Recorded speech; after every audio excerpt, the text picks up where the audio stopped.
copies. Okay. I didn't know that. We'll give Dr. Kumar wasn't coming. Mark, you can keep Oh, one. excellent, thank you.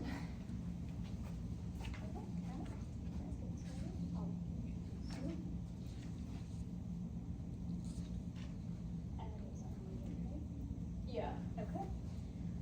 All right, good afternoon, everyone. Thank you for joining us for Nadia Zaleski's thesis defense. So we have our committee members, Dr. Bhartras here in the room and Satish Kumar online. And then we also have folks from Novellis, so Mark Hadley, who just recently retired from Novellis but was responsible for a lot of the work you will see Nadia talk about today. And then we have Ian Spangler, who is our point of contact at Novellis and has really enabled us to get a lot of this work done. So before we let Nadia talk about what she's actually done, I just wanted to quickly mention how she got started on this. So Nadia joined, for those of you that do not know me, I'm Akanksha Menon, Assistant Professor in Mechanical Engineering, and Nadia's advisor. So Nadia had reached out to me a little over 2 years ago when she'd come to Georgia Tech, and she was interested in doing a master's thesis. So I didn't have a dedicated project at that time for a master's student, so I told her, okay, I think you have very relevant background because she'd worked at a company on thermal energy storage, which is a lot of what we do. And so I said, I don't have a dedicated project for a master's student, but you can join and just do research for credit, right? So that's how she got started in the group. She did some analysis for thermal energy storage in buildings across different regions in the US. And she was just doing it as a plus, right? So research for credit. And then around that same time, Bert reached out to me and there was a project that he needed someone with a thermal background to help out with. So it was just really perfect timing. So this was a project that was funded by Novellis. And we needed, part of the scope of work was actually looking at, can we integrate like thermal energy storage for industrial waste heat recovery, and how can we do more efficient industrial processes, so high temperature systems.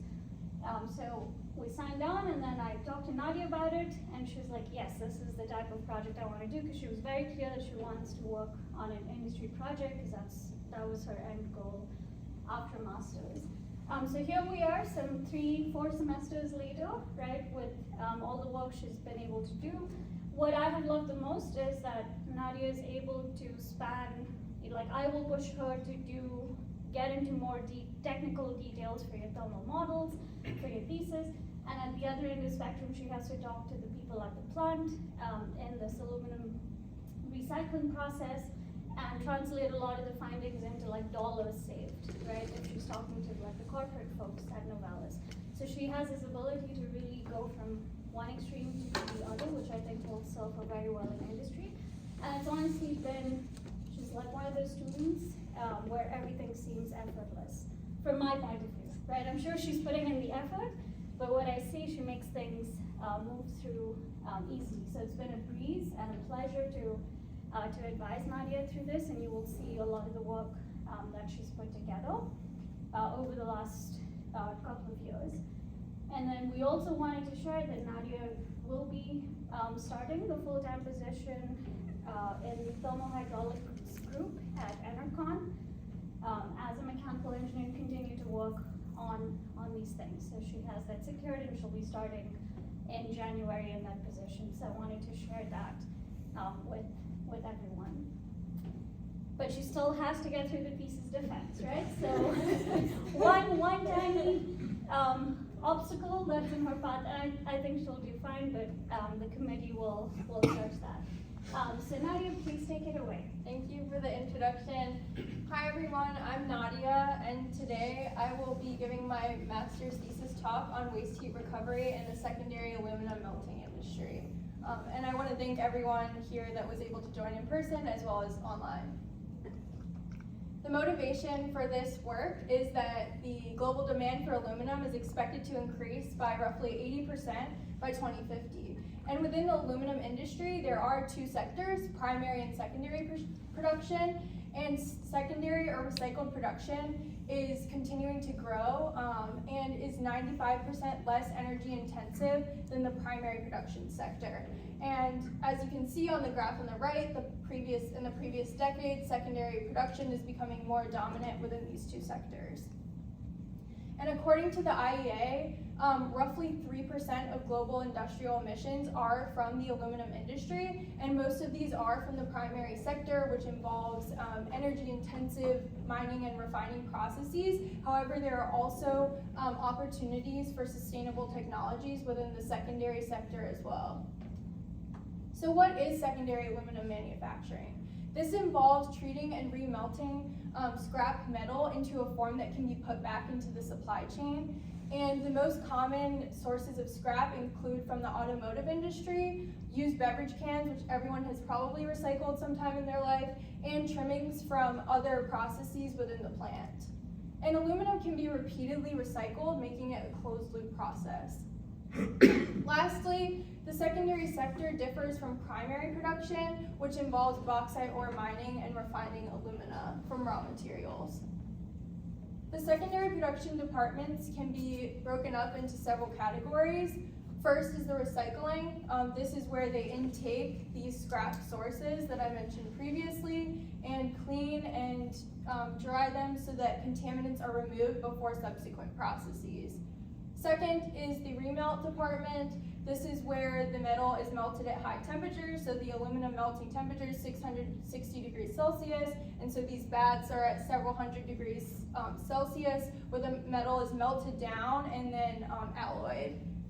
Then is the direct chill casting. This is where the molten metal is turned into these large ingots. It's about 2 million beverage cans per ingot. So these are very, very large in size.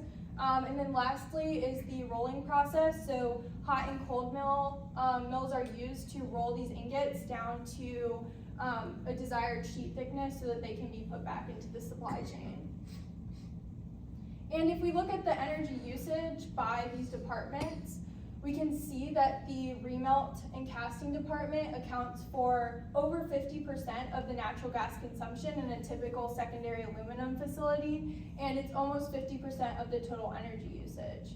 And melting furnaces rely heavily on natural gas to facilitate the combustion process to release these high temperatures required for melting the metal, but they also generate significant amounts of waste heat with this combustion process.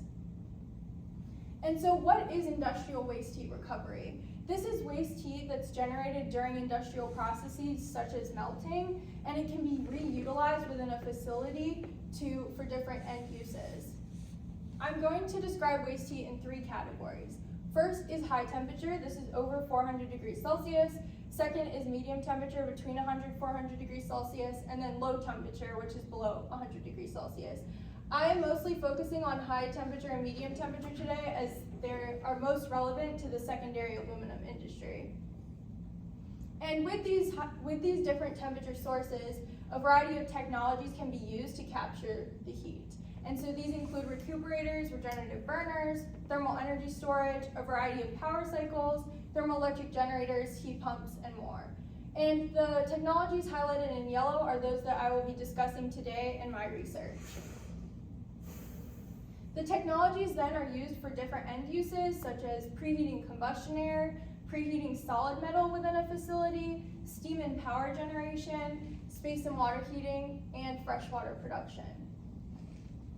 And now we can look at integrating waste heat technologies with a secondary aluminum melting furnace. So melting furnaces, as I stated before, release significant amount of flue gas waste heat. This is typically the magnitude of 5 to 10 megawatts, depending on the facility, at temperatures well above 400 degrees Celsius, putting it in that high temperature range. And so today I will be discussing a baseline assessment for this melting furnace efficiency, as well as proposing 2 stages of waste heat recovery integrated with the furnace. And so the first section of my talk will include conducting a baseline energy and exergy assessment of the furnace. We're releasing high flue gases from 400 to 900 degrees Celsius. The second section of my talk will include comparing a recuperator recuperator and regenerative bed, which are two types of high temperature technologies used for preheating combustion air that goes back to the furnace. And my third section of the talk will include discussing additional medium temperature technologies such as organic Rankine cycle, Kalina cycle, and waste heat boiler that can be used for on-site power generation and also thermal energy storage. This leads me to my two main thesis objectives. First, evaluating the transient performance of two high temperature waste heat recovery systems that are used for preheating combustion air. This includes the recuperator and regenerative bed. And my second thesis question is investigating the technical feasibility of an additional downstream technology that can be used for on-site power generation or thermal energy storage applications. This includes the organic Rankine cycle, Kalina cycle, waste heat boiler, and thermal energy storage, or TES. So first, I'm going to present a baseline efficiency assessment for the melting furnaces. This includes quantifying the energetic and exergetic performance of these melting furnaces before the integration of the new waste heat recovery technologies. And the assumptions for this model include complete combustion in the burner, chemical exergy being neglected. So as you can see here, my control volume is drawn after the combustion or burner chamber here. And then average temperatures are used, both average temperatures and mass flow rates for the flue gas, and it's treated as an ideal gas and dry air. And so an energy balance can be applied to this furnace with this control volume here, where the energy inputs are equal to the energy outputs. And the main source of input energy comes from the heat released from the combustion process, that's the Q gas. And then the Q melting is the useful energy used to melt down this metal. And then there are three main sources of waste heat shown in red. That's primarily the flue gas, door waste heat, which is from opening the main door of the furnace where hot gases escape, and then other, which is mostly comprised of wall losses. Similarly, an exergy balance can be applied where there's the exergy related from heat transfer for the gas and the melting, as well as the flow exergy from the flue gas. And this term here is simplified using the ideal gas assumptions. And then finally, a lumped term for exergy destruction is used since the chemical exergy related to combustion is not explicitly modeled in this work. And with this, I can present the two efficiency metrics as well as Sankey diagrams. First, for the energy analysis, the first law of efficiency, or energetic efficiency, is defined as the sensible and latent heat, so the melting energy that's required for this process, divided by the natural gas energy used per pound of processed metal, and that's the Q gas in this equation. And that gives about 25% for our energetic efficiency, showing that melting is actually not a super efficient process. And if we look at the Sankey diagram, this shows the input energy from the fuel, so the Q gas, and then the breakdown of output energy streams. First is the melting energy at about 25%, so that's the useful energy used to melt down these scrap sources. Second is the flue waste heat, accounting for almost 50% of the losses in the furnace. And then the last two categories include the door opening and the other from wall losses. And similarly, with the exergy analysis, the second law, or exergetic efficiency, is defined as the exergy related to melting divided by that from the natural gas, and this gives an exergetic efficiency of 21%, which is slightly lower than the energetic efficiency due to additional consideration for losses over those high operating temperatures within the furnace.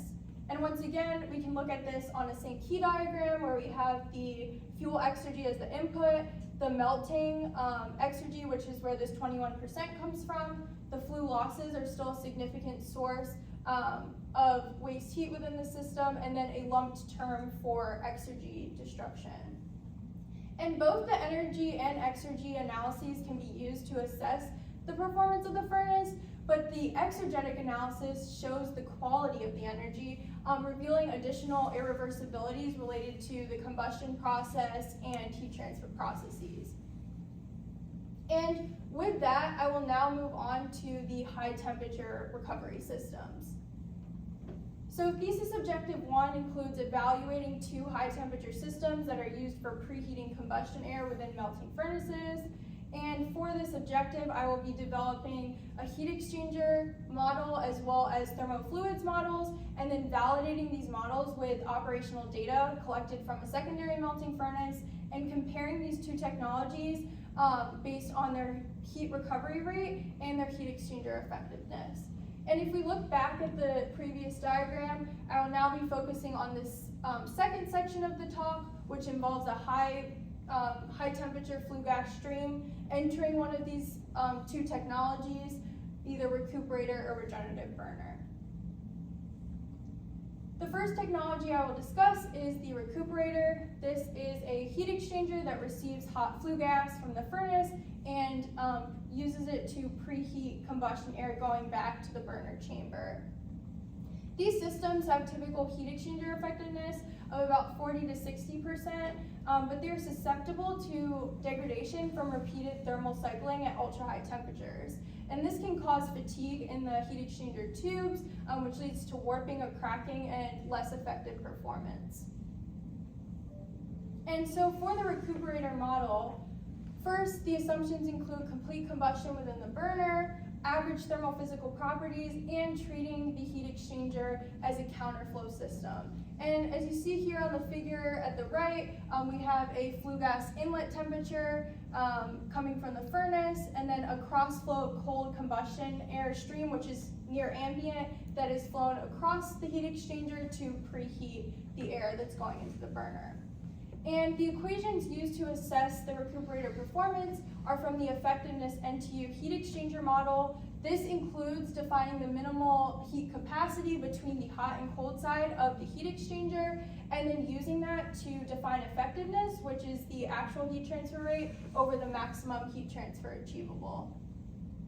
And the following parameters were used, taken from ranges estimated from facility data for secondary aluminum melting furnaces for the 4 temperatures on the diagram shown here, as well as the hot and cold mass flow rates for the system.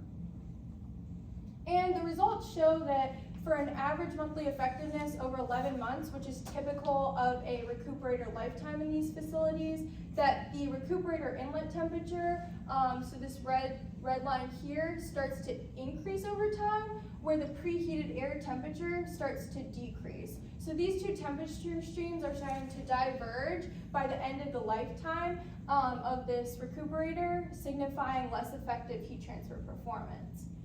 And at 11 months, physical warping of the tubes can be observed. So if you look here, these are deformed tubes from repeated thermal cycling. And the effectiveness essentially drops from about 14% over the lifetime of this system due to those effects.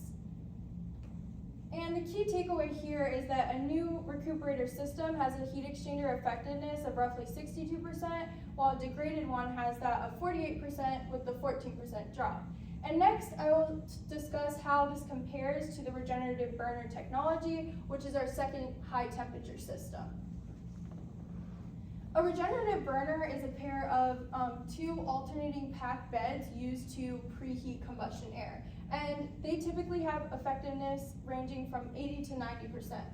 First, I'll walk through this diagram for those of you that are not familiar with the regenerative burner system. So on the left-hand side, there is our media case A. A cold combustion air stream close to ambient is entering this bed and extracting heat that was previously stored to go into the burner chamber as a source of preheated combustion air. And then the second burner is used, so POC is products of combustion, or the flue gas. This receives the hot flue gas, flows through the second packed bed, and heats up the media. Then this stream exits to the exhaust, which is that airstream that's going to the environment. And these 2 burners are continuously alternating back and forth using these cycling valves, which allows them to switch states.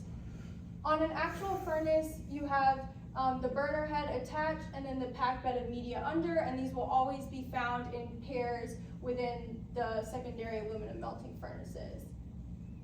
And just like with the recuperator, these systems are also susceptible to degradation, but by a different mechanism.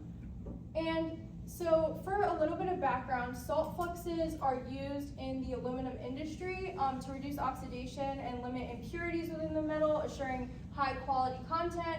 And shown here on the right are typical salts that are used for this in the solid phase for remelting furnaces.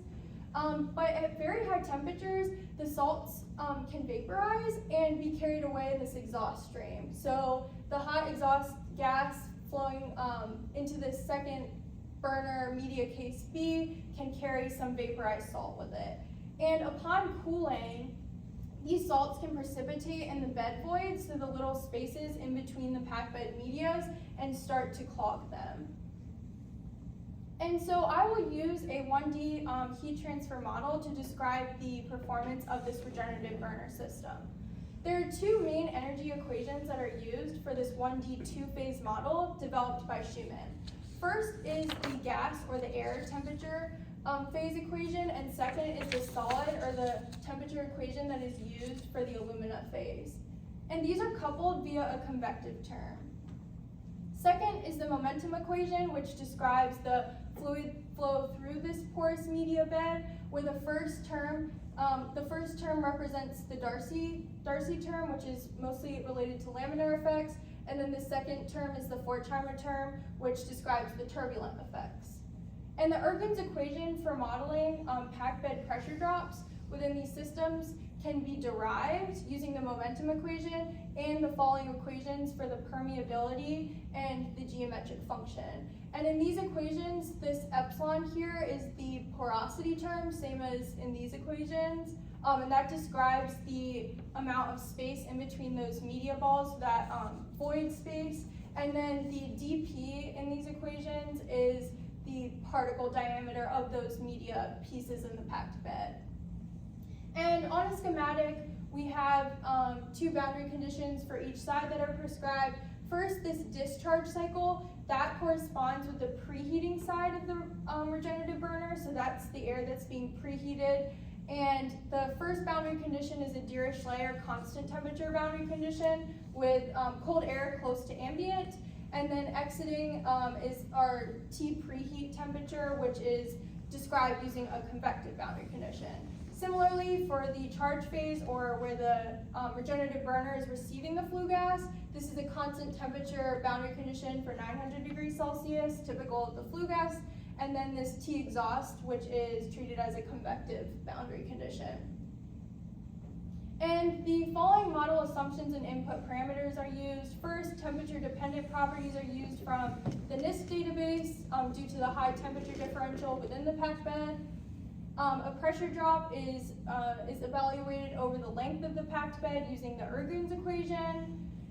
The inlet air temperature is treated as a constant heat source temperature, and the intraparticle conduction through the particles, like individual particles, is neglected in this analysis.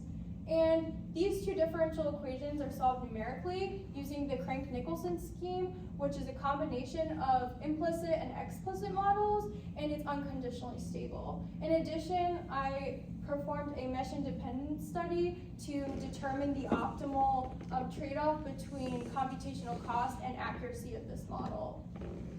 And then the following bed parameters were used to describe the system. So first is this bed porosity of 0.375.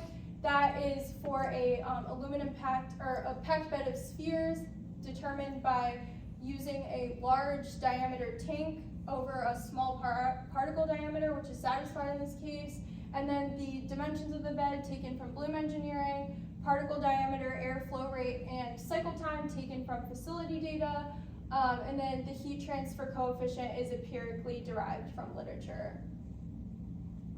And with that, I conducted a steady state analysis of this 1D two-phase model. I ran 10 consecutive cycles from the ambient condition to simulate how the burners would normally operate. And then I calculated the thermocline, which is the temperature distribution, as a function of bed height.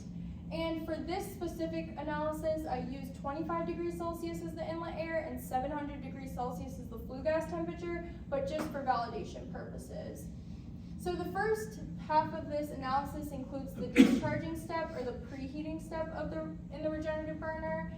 And for this side, the dark blue line of 100 seconds is at the top, time is going down here, and the 600 seconds, or the last time stamp before the burner switch, is this light blue line. And if we look at the bed exit, so this top node before the air exits into the burner, we can see that over time, this temperature starts to decrease, which signifies that your packed bed has taken up, has released the amount of heat that's stored in the bed and starts to decrease over time. And then similarly for the charging, this corresponds to the media case B, and in this case, the timestamps have flipped. So now the dark blue line at 100 seconds, the first timestamp is shown on the bottom. The light blue line is the last timestamp. And we can see here that as time moves on, this hot exhaust temperature increases as the media has stored the heat and is ready to switch. And in my analysis, I will be focusing primarily on this exhaust temperature at the outlet, so down at this boundary here, as that is the temperature that is exhausting to the environment. And in addition to the steady state operation and thermocline analysis, I also looked at the solid and fluid temperatures within the packed bed system. And the results for the 1D two-phase model show that there is a significant lag between the solid and fluid phases, shown by this delta T here on the diagram, where the fluid phase is shown by the solid line, and the solid phase is shown by this dashed line. And this figure here shows the temperature swing, which is defined as the bed exit temperature over the cycle time of 45 seconds. And what causes this temperature lag or this behavior that we're seeing? So the small residence time of the fluid within the packed bed system at these high flow rates, if you recall, the flow rate that we're using is 5,000 CFM here, which is significantly higher than other thermal energy storage system applications. This limits the complete heat transfer to the solid phase. And so at 100% or 5,000 CFM, as the furnace would typically operate, with this thermocline plot, we see that there is still a distinct separation between the fluid and solid phases. However, at 25% or 1250 CFM, these temperatures start to converge. And this is where a one-phase model may be used rather than modeling the solid and fluid temperatures separately. But in a real case furnace, this 5,000 CFM is more characteristic of the flow rates that we'll be seeing, meaning the two-phase model is valid. And so the outcome of this is to utilize this fluid temperature to compare to facility data. And for performance degradation cases, we can also use the model to simulate the ideal case versus this clogged case. And so over time, as I mentioned, the salt builds up in these pores. This is showing a clogged section of a regenerative bed, and it hinders the heat transfer performance. And there are two parameters that can be used to manipulate, so the flow rate and the bed porosity, to simulate this clogged behavior. First, I will show a clogged system. The orange curve here shows the model, and the black points are the facility data. And this is showing a temperature swing plot, so the temperature at the exit of the regenerative bed as a function of time. And we can see that the temperature swing is about 60 degrees Celsius for this clogged system. The heat recovery is 29.5 megajoules, and heat exchanger effectiveness is about 76%. Now, if we look at the ideal case, so after the regenerative bed has been cleaned out and there's no more salt build, the temperature swing increases to about 95 degrees Celsius, and the heat recovery increases to 32 megajoules with a corresponding heat exchanger effectiveness of about 83%. And so this 1D two-phase model can be used to model both this clog behavior as well as the ideal cases by manipulating the flow rate and porosity within the regenerative bed system. In addition to the model results, the sensitivity analysis was also performed to assess the effect of 5 bed parameters on heat recovery. And heat recovery is defined as the MC delta T from the regenerative bed, with this T exhaust being calculated from the MATLAB model. The 5 bed parameters that were evaluated in the sensitivity analysis are the particle diameter, the bed porosity, the flow ratio, which is the ratio of the air flowing through the exhaust side of the regenerative burner, so the one that's receiving flue gas, divided by the flow rate from the preheating side of the burner, the heat transfer coefficient, and then the mass of the media within the packed bed system. And with this, a tornado sensitivity chart was developed for assessing the effect of these bed parameters on average heat recovery. And so if we walk through the first bar here for particle diameter, the baseline case is shown by this vertical line here, so that's the 32 megajoules or ideal case. And then this corresponds to a baseline of 19 millimeters, but if I am to increase the particle size to 30 millimeters, this results in a significant drop in heat recovery of, let's say, 27 megajoules now. And so within this tornado chart, all of these orange bars represent the upper bound of the operating range and their effect on heat recovery, and then the blue bars represent the lower bound of these operating ranges. And from this tornado chart, we can see that there are 2 primary parameters that affect the heat recovery the most, being the particle diameter and the flow ratio. And these are 2 parameters that can be easily manipulated within the regenerative burner system. And so for a typical operating case of 19 millimeters and 80% flow ratio, the corresponding heat recovery is about 32 megajoules. But to maximize the heat recovery from the regenerative bed, this would be achieved by having a small particle diameter and a high flow ratio, which allows more flow through the bed. However, there is a trade-off with decreasing this particle size significantly. So for the 20 millimeter case here at the baseline, the pressure drop calculated with Ergun's equation is about 600 pascals over the bed. However, if I were to have the particle size to 10 millimeters, this results in almost 3 times the pressure drop. So now it's over 2,000 pascals. And an additional optimization study would have to be performed to find the optimal operating conditions for heat recovery, particle diameter, and pressure drop through the packed bed. And with that, I can summarize the thesis objective 1, which was evaluating the transient performance of 2 high temperature technology used for preheating combustion air. First, I investigated the heat exchanger performance of a recuperator and regenerative bed, and found that the recuperator had a heat recovery rate of 0.15 megawatts with a heat exchanger effectiveness of 62% for a new system, with 14% loss over the lifetime from thermal fatigue, whereas clean regenerative beds, so the ideal operating case, had a heat recovery rate of 0.7 megawatts with a heat exchanger effectiveness of 83% and loss of 7% loss from the salt clogging. And if we look at this on a bar chart, the purple shows the heat recovery rate and the yellow shows the heat exchanger effectiveness. The regenerative bed is about 5 times better heat recovery rate and 20% better heat exchanger effectiveness. So to summarize thesis objective 1, I have determined that the optimal technology for this secondary aluminum melting furnace is the regenerative bed system when compared to the recuperator.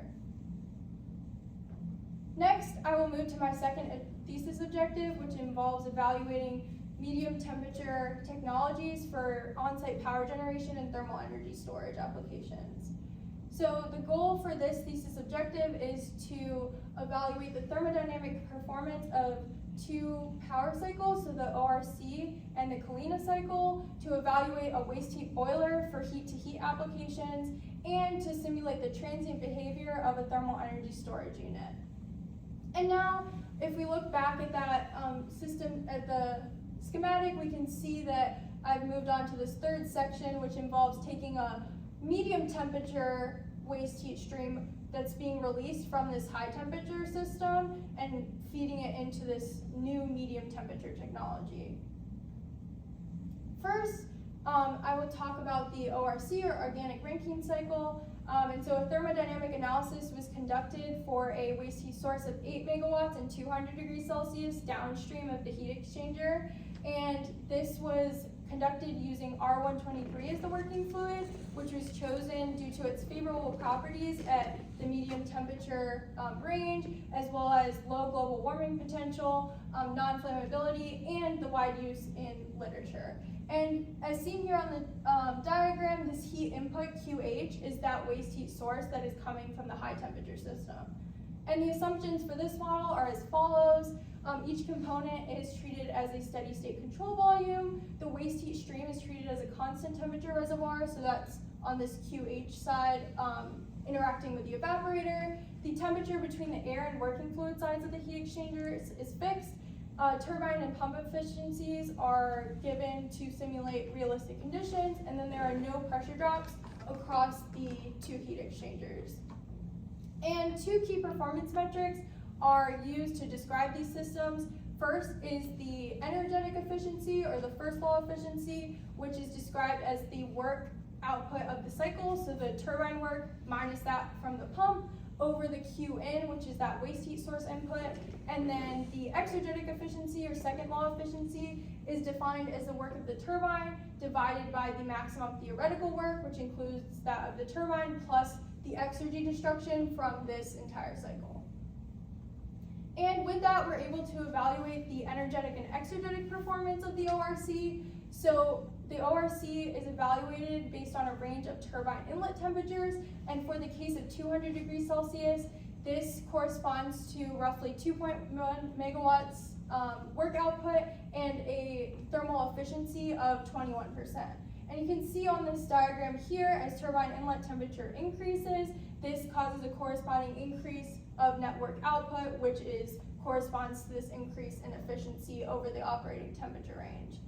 For the exergetic analysis, this resulted in an exergetic efficiency of roughly 58% for the ORC, and shown here is the T source temperature of 200 degrees Celsius and the critical temperature of the working fluid, R23, and we can see that there is a maximum for this 200 degrees Celsius case due to the favorable temperature matching between this critical temperature of 185 degrees Celsius from R23 versus that of the source, waste heat source. And with that, I will move to my second medium temperature technology, which is a Kalina cycle. So similar to the ORC, I'm using the same inputs, the 8 megawatts and 200 degrees Celsius waste heat stream downstream of the high temperature heat exchanger, and then using an ammonia water mixture as the working fluid. So instead of a single organic fluid, I'm now using a mixture. And the assumptions for this include an ammonia mass fraction of 75%, which is optimized based on the 200 degrees Celsius temperature stream. Physical exergy analysis is considered here, but chemical exergy is neglected. So the chemical exergy associated with the separating and mixing processes is neglected here. And then the rest of the assumptions are the same as the ORC, so steady state control volumes, turbine and pump isentropic efficiencies, and negligible heat pumps across the heat exchangers. And if we see here, the heat input source, once again, is from that waste heat of the 8 megawatts and 200 degrees Celsius. And the same two performance metrics are used to evaluate the system, the energetic and exergetic efficiencies. And for the Kalina cycle, this is also evaluated on a range of turbine inlet temperatures. And the analysis showed that for a waste heat source of 200 degrees Celsius, the corresponding power output is 2.5 megawatts with an efficiency of 25%.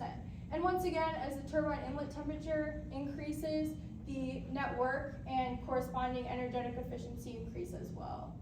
And for the exergetic analysis, here on the diagram is the T source temperature of 200 degrees Celsius. We can see that the exergetic efficiency actually decreases over the operating temperature range, and this is because the T source is at a less favorable temperature matching as you get to a higher temperature. And with this 75% ammonia mass fraction, there is a decrease without optimizing this further. Next, in addition to heat to power systems, heat to heat applications are also considered here, and I'm going to discuss a thermodynamic analysis for a waste heat boiler technology. And so this waste heat boiler is used to generate steam that can be used directly as heat or within the facility. And so a thermodynamic analysis is conducted for this waste heat boiler system where we have a flue gas input. So this is, once again, the 200 degrees Celsius flue gas temperature, similar to the ORC and Kalina cycle. And then steam is generated by flowing this hot gas and facilitating the phase change here. And there are two equations that can be used for describing the waste heat boiler, which is first this Q recovery. That's essentially just the MC delta T from your waste heat boiler times the boiler efficiency of 85%. And then the second term includes the heat associated with sensible and latent portions from the steam generation, where you have a feed water inlet at 30 degrees Celsius that's producing steam at 7 bars. And this 7-bar steam was selected based on common industrial specifications as well as viability using a medium temperature waste heat stream. And from this, we can see that 6,300 kilograms of steam can be produced over a 6-hour cycle time, so that's equivalent to about 2 melting cycles.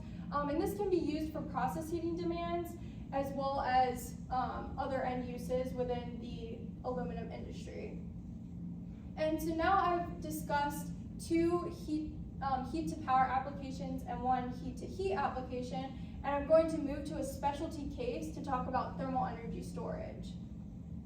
So one challenge that's presented with working with flue gas streams is that they tend to be very variable in nature. So as seen in these 2 figures, you can use the flue gas waste temperature here and mass flow rates, which are fairly oscillatory, to calculate this waste heat profile over several melting cycles. And due to the operations within the melting industry, this tends to be very oscillatory in nature given these fluctuating conditions. And the solution to this is using thermal energy storage to capture the waste heat and offset other process heating demands, such as preheating scrap metal. And so by storing this heat in a thermal battery, this essentially eliminates that fluctuating behavior so that heat can be used at any time within the facility. And to analyze the thermal energy storage system, a thermodynamic analysis as well as a numerical scheme was applied. And this is for a sensible thermal energy storage unit, meaning that we're looking at solid media, so a solid packed bed of alumina, which is a common material used in the aluminum industry and fairly expensive. And we're looking to store heat over a 6-hour period using these solid mediums. For the thermodynamic model, this was used primarily to calculate the size requirements needed for the TES system. And with that, we assume that the waste heat profile is now variable rather than treated as constant in the previous analyses. The target preheat temperature for the scrap metal is roughly 300 degrees 50 Celsius, and that's determined from the preheating needs of the metal going into these melting furnaces. And then the charging efficiency, or how much the thermal battery actually stores, is roughly 60%. And this can be used to calculate the volume of media needed for this thermal energy storage system using Q waste, which is the waste heat profile, as well as the properties of the media selected, the temperature difference, and then the charging efficiency of the thermal energy storage unit. Second is a numerical model, which is used to assess the transient behavior of the system of the packed bed system. And this was adapted from the regenerative burner model, which was presented earlier in the presentation. And a 1D one-phase model is now used to describe the transient behavior within the thermal energy storage unit due to the lower flow rates within the system, higher cycle time. So now we're looking at 6 hours versus the 45 seconds in the regenerative bed, and as well as the governing equation. So this is now the one temperature model. So instead of looking at the solid and fluid temperatures separately, there's one temperature to describe this packed bed energy system. and this is shown by the combined equation here, which is also solved numerically. The first results for the TES evaluation include for the thermodynamic analysis. So this resulted in 10.7 meters cubed of media needed given the conditions, and this is viable for 9 megawatt hours of storage. So if we look at a waste heat stream, this is showing 3 hours of waste heat. So if we take 2 cycles, that results in 15 megawatt hours of waste heat that's available, and then times that 60% gives us the 9 megawatt hours. This waste heat flue gas would then be stored in our thermal battery, which is sized at 10.7 meters cubed, which is reasonable compared to other systems available in the plant. And then this thermal energy storage unit would be discharged to preheat the metal of about 350 degrees Celsius. And given the demand of 5.4 megawatt hours, we can see that we have enough waste heat to preheat our metal. And then this preheated metal will ultimately enter the melting furnace, reducing further natural gas consumption. Second, the numerical models show that the desired temperature lift within the system is achievable over the 3 to 6 hour period that we're looking at. So first we have charging our thermal energy storage unit with hot flue gas where time is increasing. So each of these timestamps shows a different thermocline over 3 hours, as well as the discharging the TES. And this shows that the general temperature range that we want to be operating in, 100 to 700 degrees Celsius, is achievable over this 3 hour period with the thermal energy storage unit. This leads me to summarize my thesis question 2, which involved investigating the downstream performance of medium temperature technologies for on-site power generation, steam production, and thermal energy storage. So first, I evaluated the thermodynamic performance of the organic Rankine cycle and Kalina cycles, and found that the Kalina cycle had slightly better thermal efficiency as well as power output due to the use of a mixture rather than a single working fluid. And then I also presented 2 independent case studies, one for a heat to steam application where 6,300 kilograms of steam is produced over a 6 hour period, as well as a thermal energy storage application for 9 megawatt hours of storage that's used to offset preheating demands within the facility.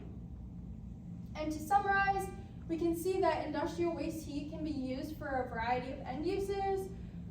First, I talked about the high temperature waste heat recovery systems used for preheating air, and then the medium temperature waste heat recovery systems that could be implemented downstream of this high temperature system. And the work ultimately presented an optimal pairing of high and medium temperature technologies integrated with the secondary aluminum melting furnace. First is the regenerative burners. The heat recovery rate equates to a fuel savings of about 19,000 MCF per year, which is 1,000 cubic feet of natural gas. This is roughly 3% of that total consumption that I presented in the earlier slides. And then the Kalina cycle is used to generate power at about 2.5 megawatts, which can also be used to offset electric demands within the facility. And with that, I'll move to future work. First is developing a predictive maintenance study for the regenerative burners. So this includes first looking at detailed blocked bed cases, as well as simulating failures from pressure buildup in the beds. Looking at a case study for the media degradation, so how does the salt clogging actually affect the thermophysical properties of the media? And lastly, performing a multi-objective optimization study based on the preliminary sensitivity analysis that was shown in this work. Second is advanced thermal energy storage applications. So thermal energy storage is generally a novel technology within the industrial sector. And so I want to look at optimizing the charge and discharge schedule based on process and operations within the facility, combining the thermal energy storage unit with those power generation technologies such as the ORC and Kalina cycle, exploring alternative media types, and performing a techno-economic analysis to consider both the technical feasibility as well as the economic constraints. And with this, I will conclude my presentation for today. I would like to acknowledge first the committee members. So Dr. Menon, thank you for your support over the last couple years, for being the advisor and kind of making me a better engineer and researcher. And also Bert for joining the Novellus project and helping support with the thesis, as well as Dr. Kumar, who's joined online. And then additional collaborators, Mark Hadley from Novellus was able to join us in person today. He's been a very great mentor over the past few months and given me a lot of real experience working in the facility. And then Ian and Ellie, who joined online today from Novellus, who supported our project, and Andy Dujinski and Dr. Kevin Wang, who supported the Novellus project from Georgia Tech, but on the data analysis side. And then in addition, I'd like to thank my family for traveling today to come watch, as well as my friends who have supported me here, and the World Lab members who come today. And here are some relevant publications to this work. And could you hold that? I Go to the publications list. Thanks. Thanks. Thank you. With that, that concludes my presentation, and I will take any questions from the audience.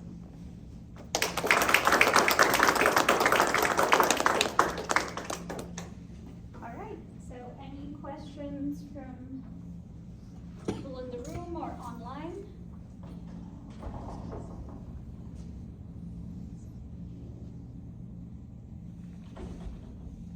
Nadia explained everything so well, so clearly. I'm waiting for everything is Ian to understood. ask a question. I can ask questions, but like a committee goes lead. Yeah, the committee, Yeah. committee asks questions after, but for the audience, online, any questions, feel free to unmute and ask. I have a question.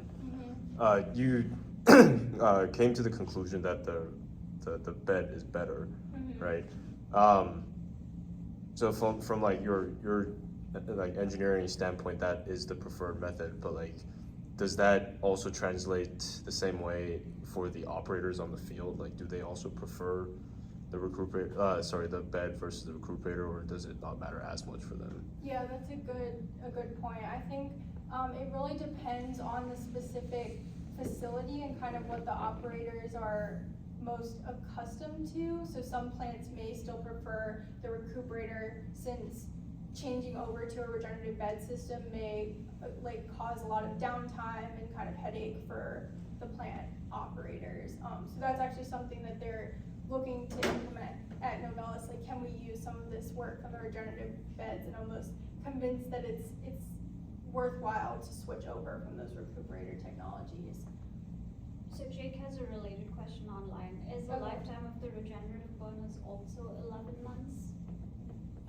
No, so the lifetime of the regenerative burners is not 11 months. That is, the 11 months is tied to the recuperator changeout schedule, where they see that tube warping, cracking. The regenerative burners, they're cleaned out every several weeks, but they can last much longer, like on the span of years, rather than just that 11-month schedule. Any other questions?